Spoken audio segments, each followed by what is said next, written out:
Hello students, good morning all of you. कैसे हैं आप सभी? उम्मीद करता हूँ मस्त होंगे, स्वस्थ होंगे, फिट होंगे, मजे कर रहे होंगे। देखते हैं भाई क्या आपके पास में। अभी तक मैंने 2024 का सेट 2 करवाया था, जिसमें 5 के घा पार्ट तक कंप्लीट करवा दिया था। अब बात करते हैं 5 का अंगा पार्ट। बोला गया है 5 के अंगा पार्ट में सेट 2 है अभी है। 5 का अंगा पार्ट है F X is equal to modulus x minus 2 upon x minus 2 if x is not equal to 0। Next है आपके पास में 1 if x is equal to 0। ये आपके पास कहानी है, सॉरी 0 है। ठीक है, तो इस फंक्शन को कैसे तोड़ेंगे, सोल्यूशन इसका देखिएगा। तो फंक्शन को तोड़ने के लिए F X is equal to क्या करेंगे, मॉडुलस x minus 2। हमने बताया था मॉडुलस x minus 2 को कब तोड़ेंगे, माइनस का x minus 2 कब आएगा, when x is less than 2। जब x 2 से छोटा आएगा तो मॉडुलस x माइनस 2 की वैल्यू माइनस x माइनस 2 होगी, और मॉडुलस x माइनस 2 की वैल्यू x माइनस 2 कब होगी, when x is greater than 2। अच्छे से एक्सप्लेन किया मैंने इस चीज को, तो देखिएगा x माइनस 2 ये माइनस का आएगा अपान x माइनस 2, और आप चाहो तो डायरेक्ट वैल्यू रख लीजिएगा, डायरेक्ट वैल्यू रख लो या ऐसे ही कर लो, if x is less than 0। ठीक है, और x minus 2 upon x minus 2 when if x is greater 0। ठीक है, ग्रेटर टू 0 नहीं, ग्रेटर टू।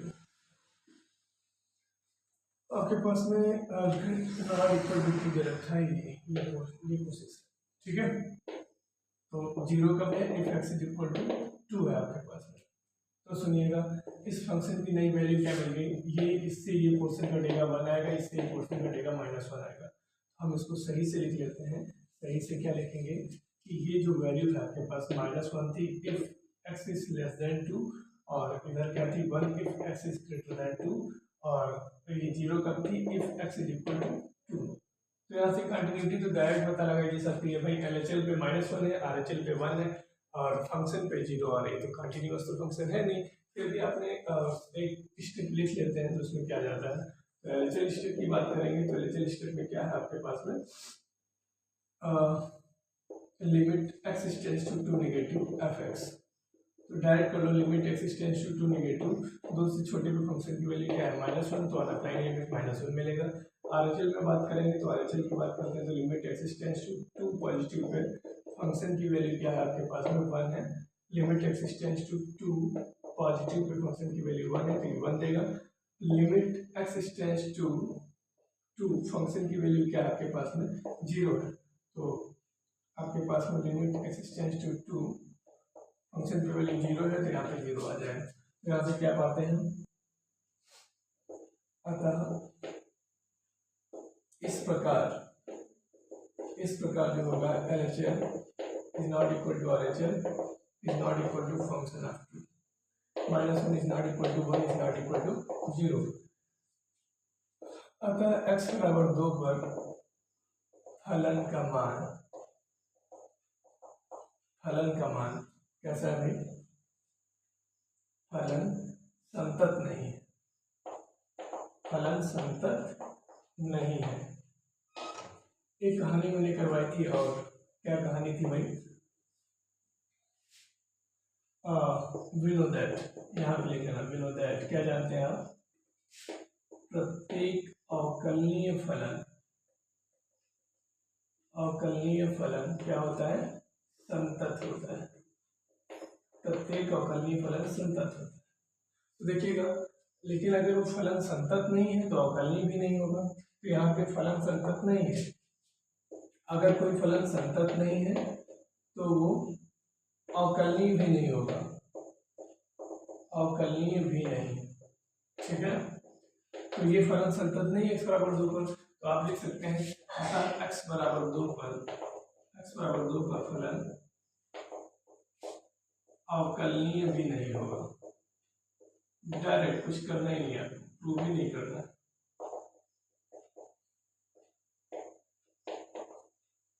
तो आप लिख देना proof, that's your final answer.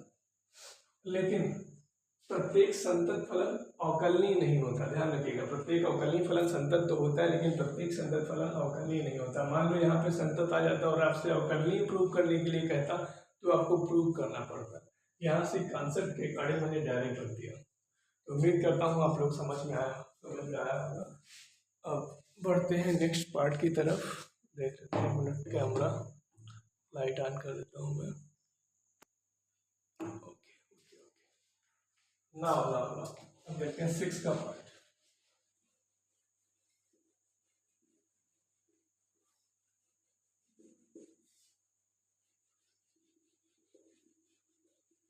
Six part क्या है भाई? 6 पार्ट है इसका 6 का पार्ट। 6 का पार्ट अवकल समीकरण। अवकल समीकरण है हमारे पास में x plus 3y square dy by D X is equal to what? क्या है? y है। इसको सॉल्व करना है। इसको सॉल्व करना कैसे करेंगे? तो dy बाई डी एक्स की वैल्यू क्या आ जाएगी? y upon x plus 3y square. इसको रैखिक अवकल समीकरण बनाते हैं, तो dx अपॉन dy अगर आप करेंगे तो क्या आ जाएगा? x plus 3y square upon में y हो जाएगा। ठीक है, x plus 3y square upon y। तो यहाँ पे dx अपॉन dy करेंगे is equal to what? x upon y plus 3y square upon y। तो क्या आ जाएगा? dx अपॉन dy माइनस का x upon y is equal to y से y कट जाएगा, 3y आएगा। समीकरण की तुलना पहला स्टेप देखते हैं क्या है भाई। इस प्रकार रैखिक अवकल को पहले सॉल्व करते हैं। dx upon dy plus px is equal to q से कर देगा। हम क्या पाते हैं यहाँ पे? तो p की वैल्यू क्या आ जाएगी? -1 अपॉन y और q की वैल्यू क्या आ जाएगी? 3y। ठीक है, दूसरा स्टेप में क्या करते हैं भाई? if निकालते हैं। if बोले तो क्या? इंटीग्रेशन फैक्टर, बोले तो समाकलन गुणक।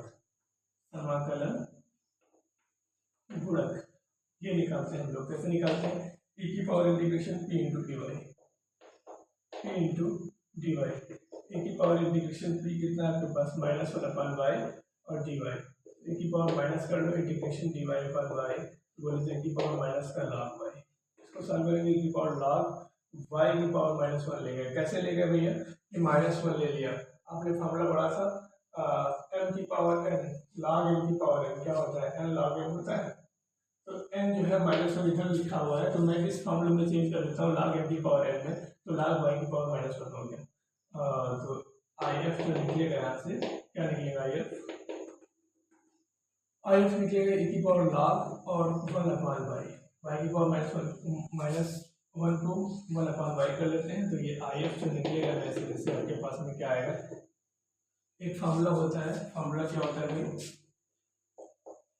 e की पावर log x का क्या होता है? log x होता है। e की पावर log x बराबर क्या होता है? x। तो यहाँ पे क्या आ जाएगा? e की पावर log x, तो if की वैल्यू क्या आ जाएगी? 1 upon y। Now second step, third step में क्या करते हैं? व्यापक हल निकालते हैं। व्यापक हल का फॉर्मूला क्या होता है? इस प्रकार के रैखिक अवकल समीकरण के लिए x into if is equal to q into if, q into if dy plus ये होता है फॉर्मूला। ठीक है, तो आप x इंटू if करिएगा। यहाँ पे x कितना है आपके पास? if कितना है? 1 upon y equal to q कितना है? 3y into if 1 upon y है dy प्लस c। तो x upon y equal to y से y कट गया, 3 बाहर कर लिया, 1 इंटू dy प्लस c। तो x upon y equal to 3y plus c। x की वैल्यू क्या आ जाएगी? 3y square plus 3y। तो यही आपका फाइनल आंसर है। उम्मीद करता हूँ आप लोगों को बहुत अच्छे से समझ में आया होगा। मैं करता हूँ आप पढ़ता हूँ आगे। ठीक है, तो ये पार्ट था 6 का नंबर।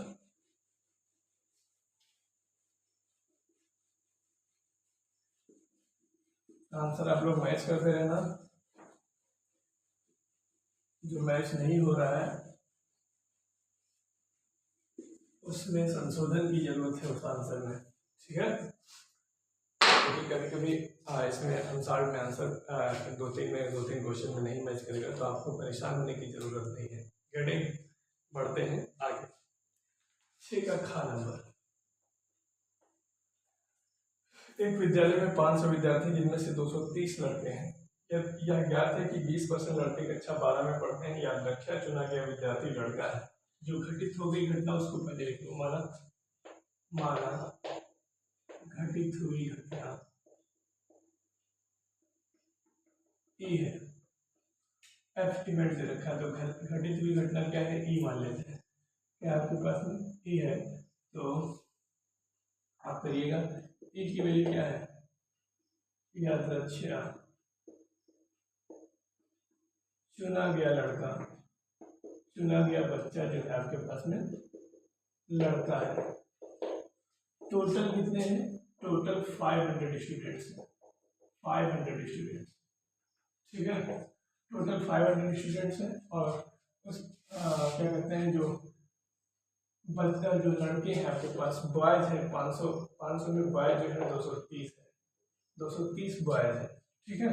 तो पी कितना हो जाएगा, चुना गया लड़का चुना गया बच्चा लड़का हो, इसकी वैधता क्या हो जाएगी आपके पास में अनुकूल बटे कुल परिणाम है ना, NS। तो अनुकूल कितने हैं आपके पास में बताइए, अनुकूल है 230 अपन टोटल 500 है, तो क्या आ जाएगा 230 बटे 500 बोले तो 23 बटे 50। ये आपके पास में 230 बटे 500 ही रखिएगा। देखते हैं। और F जो है कक्षा 12 में पढ़ने वाले लड़के, ठीक है। कक्षा 12 में पढ़ने वाले लड़के कितने हैं बेटा, वो F घटना है, ठीक है।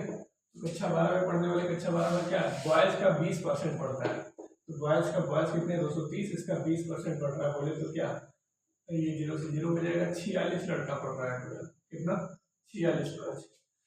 तो ये आपके पास में F हो गया। आपसे पूछा गया है ई, अब आप निकालना है क्या, ई इंटरसेक्शन F या F इंटरसेक्शन, ये बात देखी होती है ना।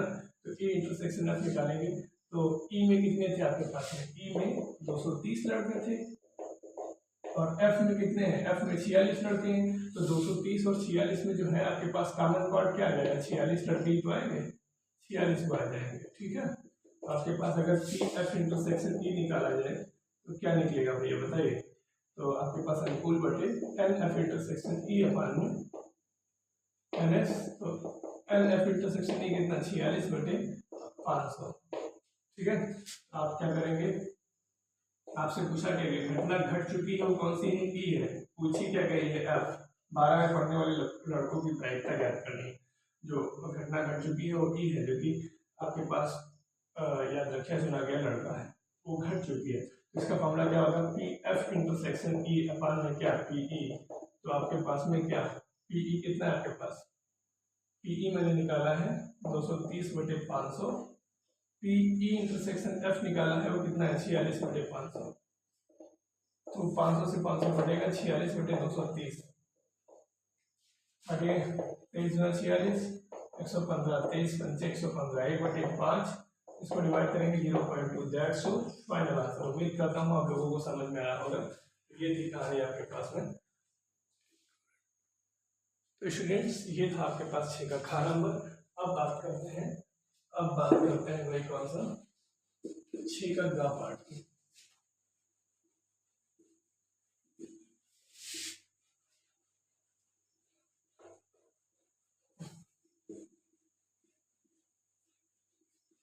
का गा पार्ट देखते हैं क्या बोला गया है।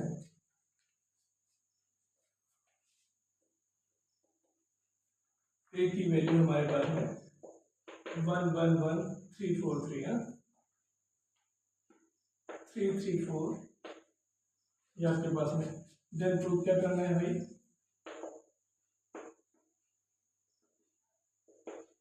Adjoint A into I is equal to क्या है, A into adjoint A into adjoint A is equal to क्या, मॉडुलस ए आई, ठीक है।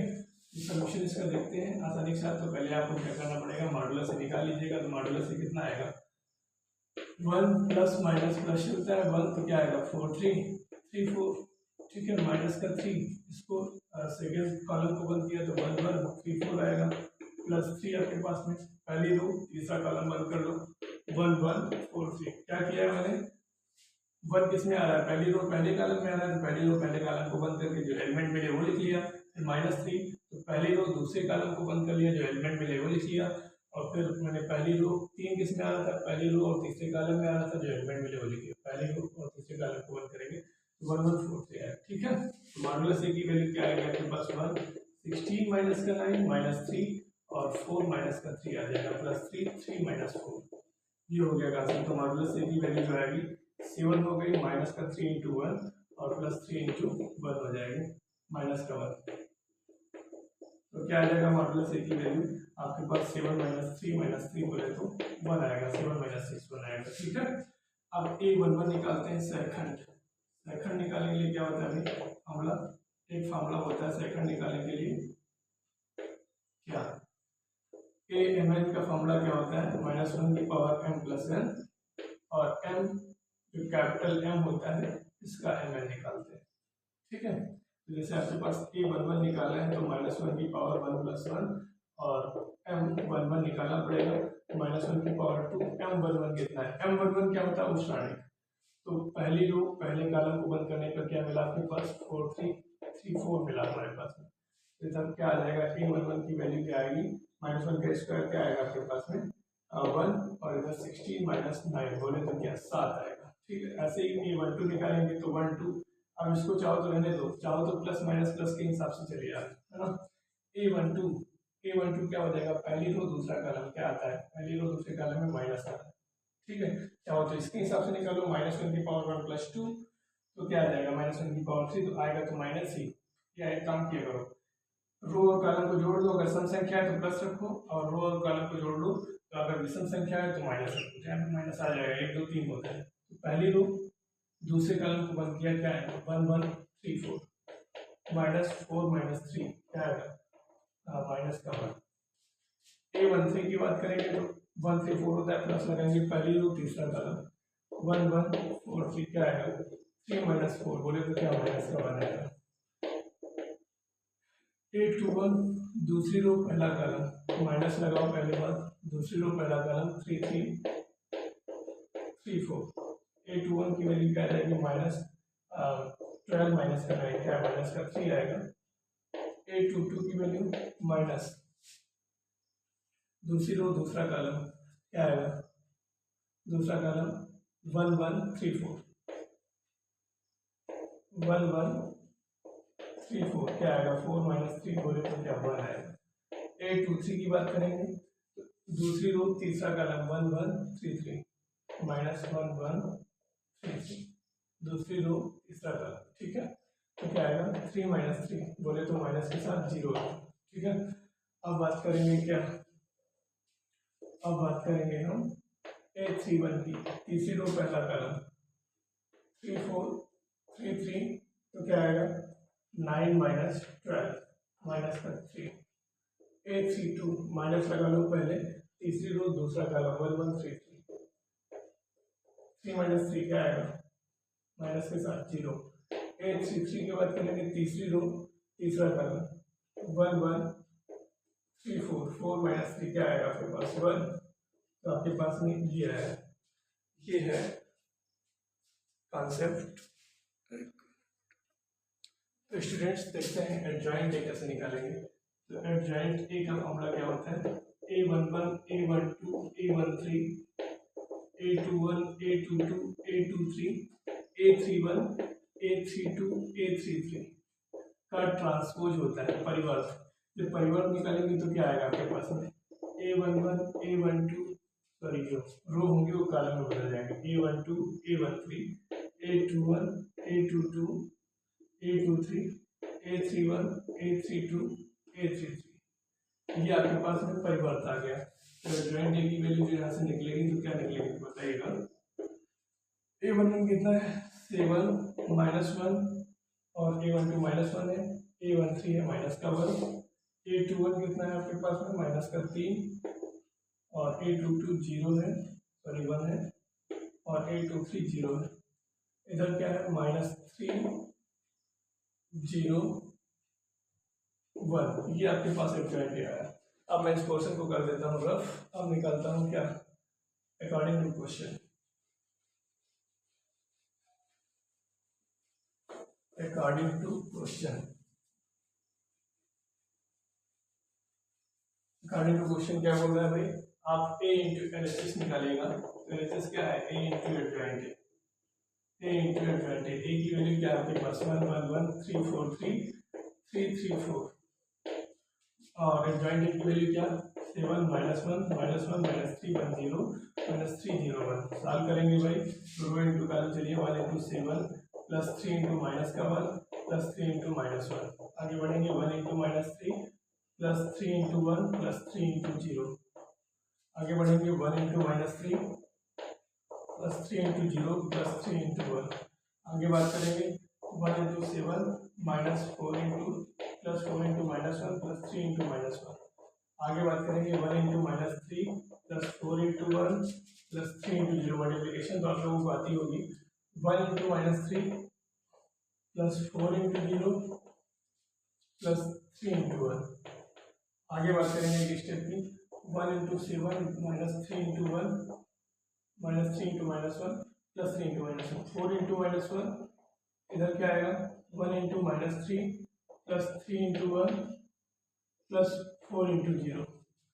1 into -3 plus 3 into 0 plus 4 into 1। गुणा करिएगा, क्या आएगा आपके पास 7 -3 -3 क्या आएगा 1 आएगा, ऊपर तो 1 आ गया। अब इधर देखिए 7 -4 -3, इधर क्या आएगा आपके पास में 7 -7 0 आ जाएगा। इसको सॉल्व करेंगे 7 -3 -4, इधर भी 0 आ जाएगा आपके पास में। इधर -3 प्लस 3 0 हो जाएगा ये। इधर देखना -3 प्लस 4 प्लस 0, -3 प्लस 4 क्या देगा आपके पास में 1 देगा। और इधर -3 प्लस 3 ये 0 दे देगा। -3 प्लस 0 प्लस 3 आपके पास 0 दे देगा। -3 प्लस 0 प्लस 3 0 दे देगा। -3 प्लस 0 प्लस 4, -3 प्लस 4 क्या आएगा 1। तो ये आपके पास एलएचएस आ गया। मैं एलएचएस को करता हूँ रफ, अब बात करता हूँ आरएचएस की। तो आरएचएस की बात करता हूँ, तो मैंने ये पोर्शन कर दिया है रफ। अब आरएचएस की बात है भाई,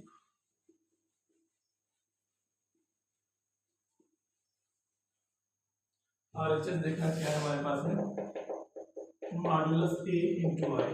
मॉडुलस ए हमारे पास में है कितना 1 है। हम लोग जानते हैं आई की वैल्यू 3 इंटू 3 के फॉर्म में क्या होती है, आप लोग जानते हैं आई 3 इंटू 3 के फॉर्म में 1 0 0 0 1 0 0 0 1 2 3, ठीक है 3 इंटू 3 के फॉर्म में। यहाँ पे कर लीजिएगा आप लोग, क्या करेंगे भाई, तो इधर आ जाएगा आपके पास में 1 0 0 0 1 0 0 0 1। 1 से गुणा करने पे क्या है, जो मिलता है 1 0 0 0 1 0 0 0 1। That's your RHS. आप यहाँ से क्या निष्कर्ष निकालते हैं, एलएचएस इज इक्वल टू क्या, RHS hence proved. That's your final answer. उम्मीद करता हूँ आप लोग समझ पाए होंगे। बढ़ते हैं नेक्स्ट पार्ट की तरफ।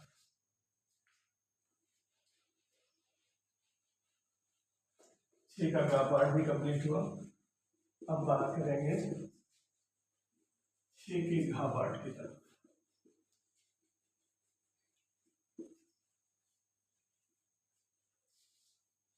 स्टूडेंट्स आप लोग समझ पा रहे हैं तो लाइक कमेंट सब्सक्राइब जरूर करिएगा, चैनल को फॉरवर्ड करिएगा ताकि मुझे मोटिवेशन मिले और मैं आपको आंसर की सारे सेट करवाऊँ 2024 के गैडिंग। ठीक है, देखते हैं छः का घा पार्ट की तरफ। कह रहा है सिद्ध कीजिए एन क्लास एन पर संबंध आर जो है ये सबसेट ऑफ एन क्लास है। ठीक है, तो ये है हमारे पास में, जहाँ कह रहा है रिलेशन है ए कामा बी, रिलेशन है इसका सी कामा डी से, क्या है ए डी एम्प्लाइज क्या देता है, A D is equal to B C, ये देता है। और कह रहा है कि तुल्यता संबंध है, ये प्रूव करना है, तुल्यता संबंध प्रूव करना है। तो कैसे प्रूव करेंगे, सोल्यूशन देखिएगा। तो तुल्य संबंध के लिए क्या होता है,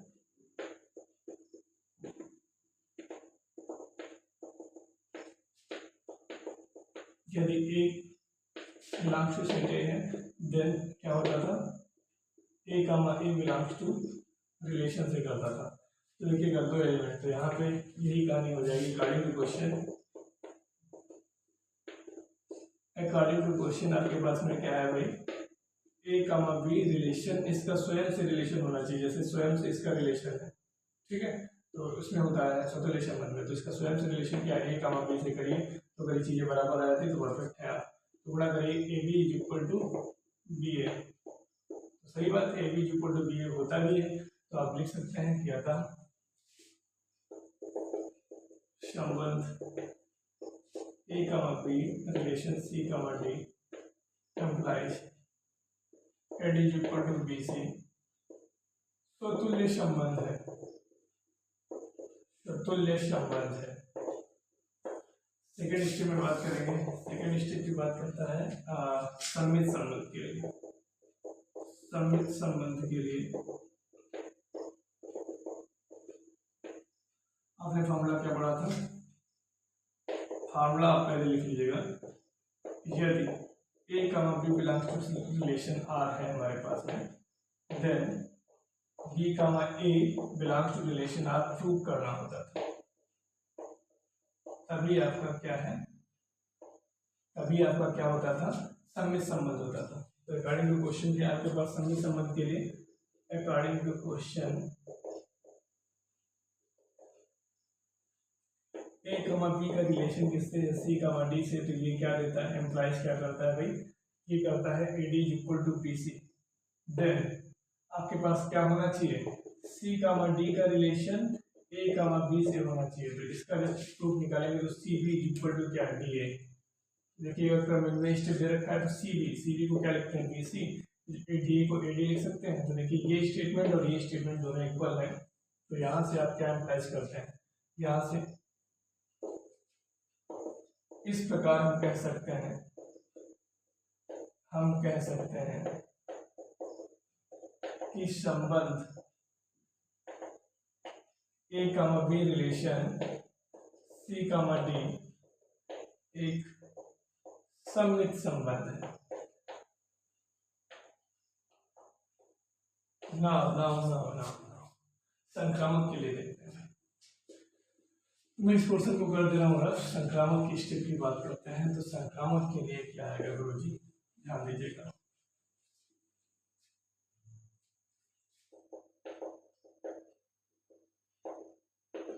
संक्रामक संबंध के लिए बात करेंगे तो थर्ड स्टेप में संक्रामक संबंध आता था, फॉर्मूला क्या होता था इसका,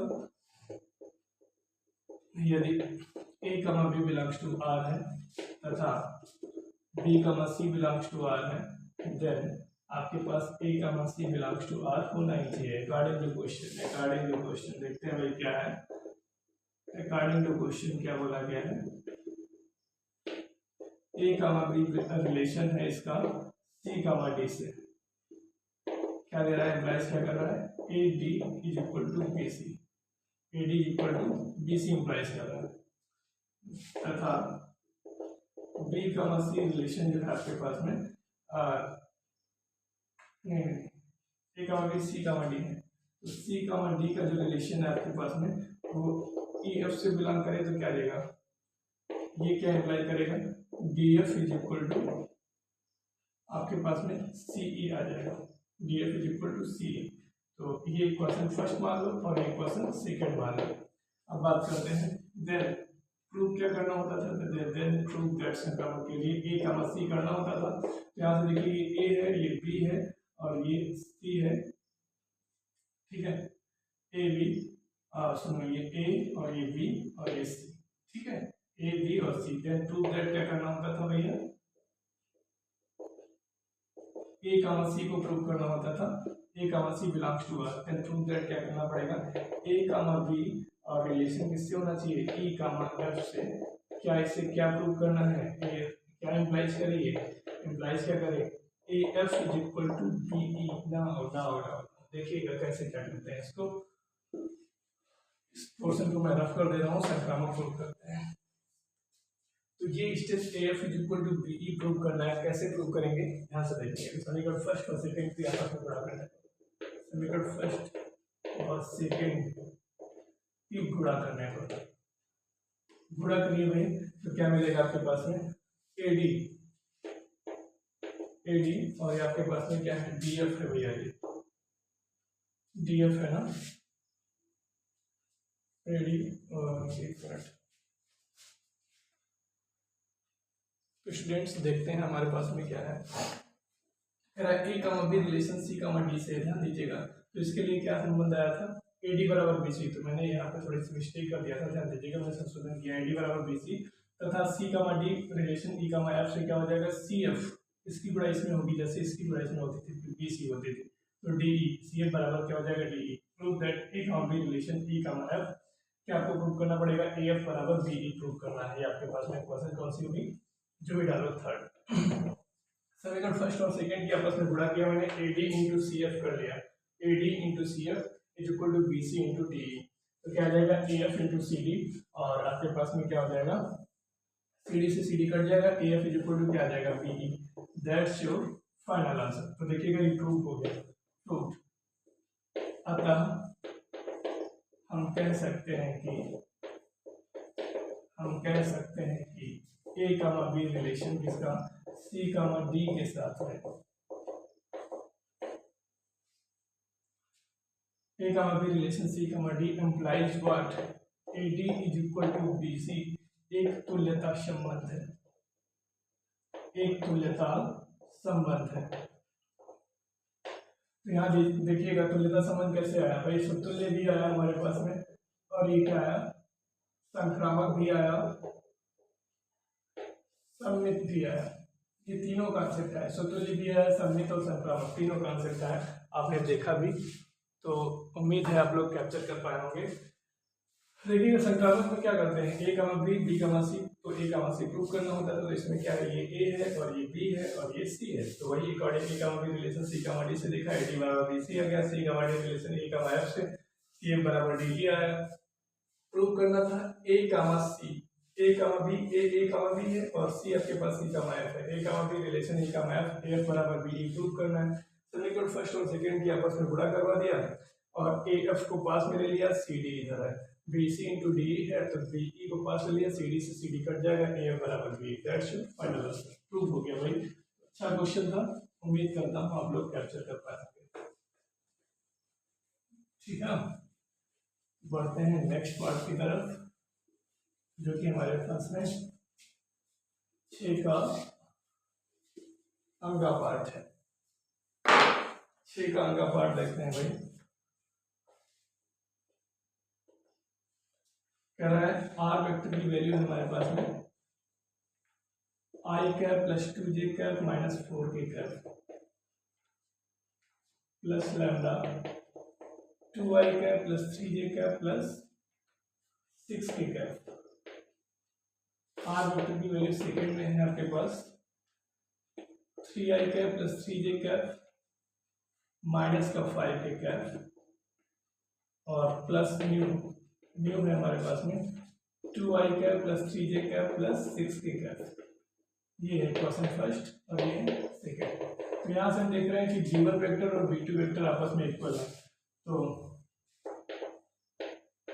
समीकरण की तुलना लिख लेना, r वेक्टर बराबर a1 vector plus lambda b1 vector और तथा r vector is equal to a2 vector plus new v2 vector से करने पर तो कर लीजिएगा आप क्या पाते हैं यहाँ से। तो a1 वेक्टर की वैल्यू हमारे पास में आ रही है i cap plus 2j cap minus 4k cap, a2 vector की वैल्यू जो आ रही है 3i cap plus 3j cap minus 5k cap और b1 और b2 वेक्टर ये आपस में इक्वल है जो कि समांतर है, 2i cap plus 3j cap plus 6k cap ये आपस में इक्वल है। तो समांतर बीच की दूरी पूछी गई, समांतर रेखाओं के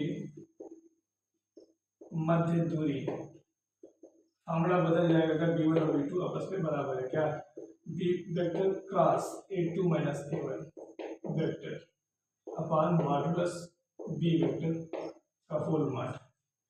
तो b cross a2 minus a1 निकाल लीजिएगा आप, a2 माइनस a1 मैं ऊपर ही निकाल लेता हूँ, a2 minus a1 vector space कम होने की वजह से A2 माइनस A1 डायरेक्ट करिएगा, A2 minus A1 3i minus I cap plus 3j cap minus 2j cap और minus 5k cap plus 4k cap, क्या आएगा 2i cap plus j cap minus k cap.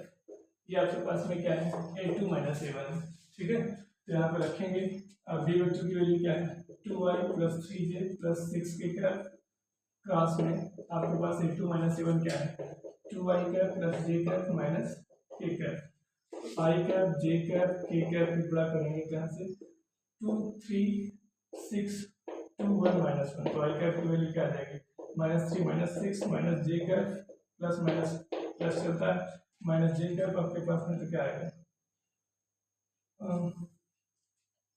आई cap, तो आपके पास minus 3 minus 6 और इधर क्या आ जाएगा minus 2 minus 12 plus k cap की वैल्यू जो आएगी वो क्या आएगी 2 और 2 माइनस 3,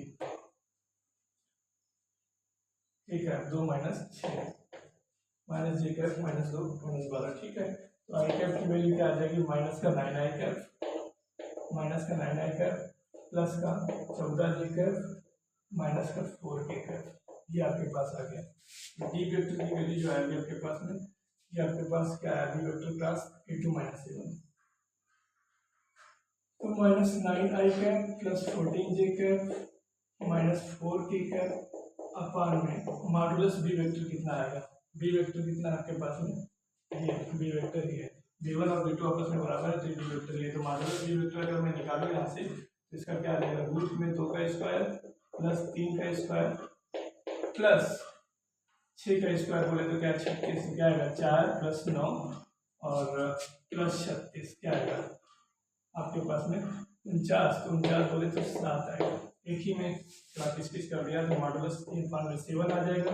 इसको सॉल्व करोगे तो modulus minus 9i cap plus 14j cap minus 4k cap upon में मॉडुलस 7, सॉल्व करिएगा इसको, मॉडुलस में सॉल्व करेंगे तो 9 का स्क्वायर प्लस माइनस 14 का स्क्वायर प्लस माइनस 4 का स्क्वायर अपान में 7 आएगा। कैमरा कैप्चर कर पा रहा है, ओके ओके ओके ओके। तो इस पोर्शन को ऊपर वाले को करता हूँ रफ,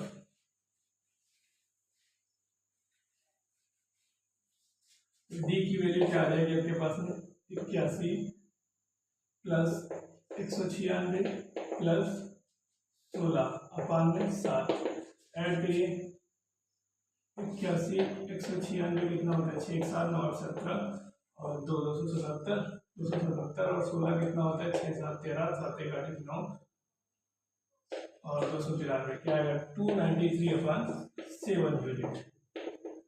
ये आपका फाइनल आंसर है। उम्मीद करता हूँ आप लोग कैप्चर कर पाए होंगे।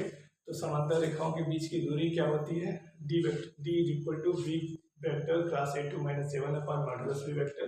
इस तरीके से अगर B1 और B2 अलग अलग होता है तो क्या करते हैं भाई डी इज इक्वल टू क्या होता है A2 minus A1 dot B2 minus B1 अपान मॉडुलस B2 माइनस B1 का होल मॉड। इस तरीके से आप निकालते हैं बीच की दूरी का। तो उम्मीद करता हूँ आप लोग कैप्चर कर पाए होंगे ये। तो मैं चलता हूँ रफ, बढ़ता हूँ आगे पार्ट।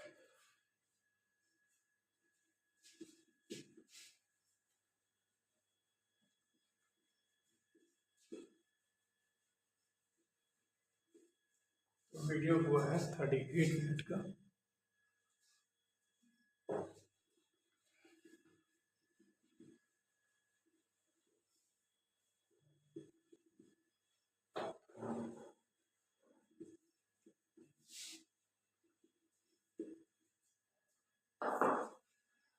तो बढ़ते हैं 7 के का पार्ट की तरफ स्टूडेंट्स।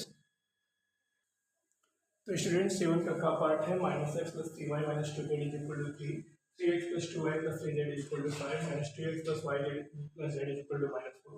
आप भी विधि से इसको हल करना है। कैसे हल करेंगे, a की वैल्यू ले लिया, x के कोफिशिएंट -1 3 -2 और आपके पास 3 2 1 आ जाएगा और ये -2 3 1 आ जाएगा। b की वैल्यू क्या आ जाएगी 3 5 -4, x के कोफिशिएंट, y के कोफिशिएंट, z के कोफिशिएंट। मॉडुलस ए निकाला मैंने, मॉडुलस ए आप लोग निकालना जानते हैं। मॉडुलस ए जब मैंने निकाला है यहाँ से तो माइनस का 40 आ गया। अब सेकंड की बात करते हैं। सेकंड में वही बार बार बता रहा हूँ मैं कि जो ए एम एन का फॉर्मूला होता है वो क्या होता है -1 की पावर m प्लस n, और आपके पास m11 ये उपसारित होता है और ये रो होता है m रो और n का आधा। इसे जब निकालेंगे तो -1 की पावर जब 1 + 1 करेंगे तो -1 की पावर क्या आ जाएगी, तो m11 निकालेंगे, मतलब उपसारी निकालना है, पहले कॉलम को बंद करना है, 2 1 3 1 आएगा। इसी तरीके से हम सारे काम करेंगे, -1 की पावर 1 + 2 करेंगे, जहाँ पे सम है वहाँ प्लस ले लें, जहाँ पे विषम है माइनस ले लें। अदरवाइज अगर ये नहीं समझ में आता तो ये वाला फॉर्मूला अप्लाई करिएगा। ठीक है, तो a12 a13 निकाला, a21 a22 a23 निकाला, a31 a32 a33 निकाला।